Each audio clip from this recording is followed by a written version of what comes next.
Have you ever had a moment while traveling when something completely unexpected happened, something that didn't make sense at the time, but it stayed with you, like it meant more than you realized?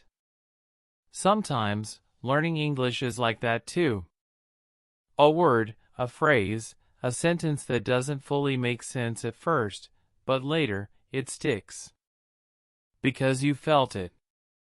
Because it happened inside a story.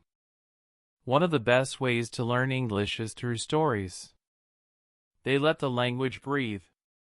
They create emotion, memory, rhythm, and that's how you learn faster, deeper, and more naturally.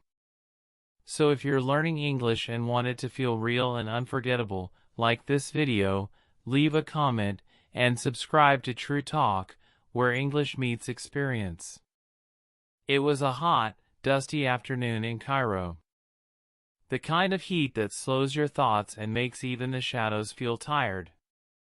Daniel had just finished walking through Khan el-Khalili, the famous market filled with color and sound, leather, perfume, brass lamps, old books, and people shouting prices in 3 languages.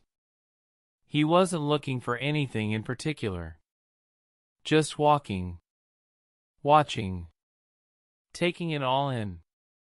He stopped near a spice stall to drink some cold hibiscus tea when a man approached him.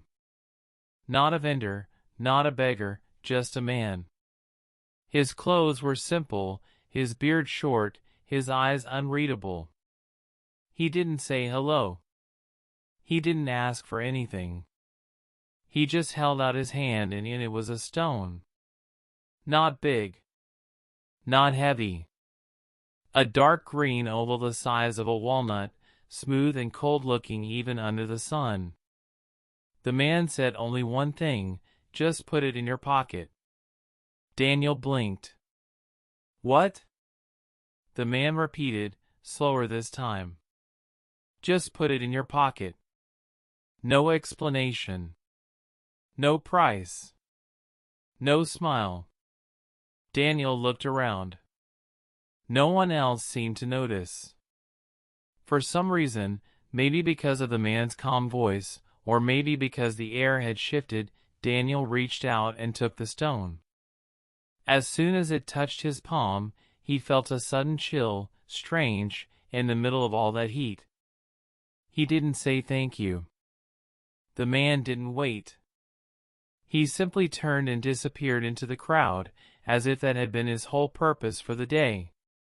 Daniel stood there, the stone in his hand, unsure what to do.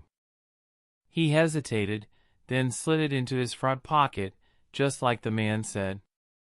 For the rest of the day, he forgot about it, walked through the Museum of Islamic Art, bought some street food, watched the sunset over the Nile. It wasn't until he returned to his hotel room, emptying his pockets onto the desk, that he remembered. The stone was still cold. Colder, maybe. That night he dreamed, not about Cairo, but about a garden. Ancient and quiet. Olive trees and stars above. A woman in white walked through it, barefoot, and she turned to him and said something in a language he didn't understand. When he woke up, he wrote it down anyway. Just the sound of it. He tried looking it up later. The word didn't exist. Not in Arabic.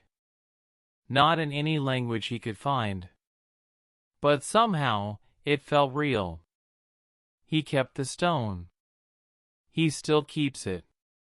In today's story, you learned rich and natural expressions like dusty afternoon, shadows feel tired, took it all in, his eyes unreadable, the air had shifted, for some reason, that had been his whole purpose, and words he didn't understand. These are how native speakers build mystery, emotion, and rhythm in English. You also experience how short dialogues, atmosphere, and descriptive verbs help anchor the story in your memory, so you're not just reading English, you're feeling it, moment by moment. We upload new videos every day to help you learn real English through stories that stay with you, so if this one left you curious, or gave you that strange, deep feeling, leave a comment, like the video, and don't forget to subscribe to TrueTalk. See you in the next video.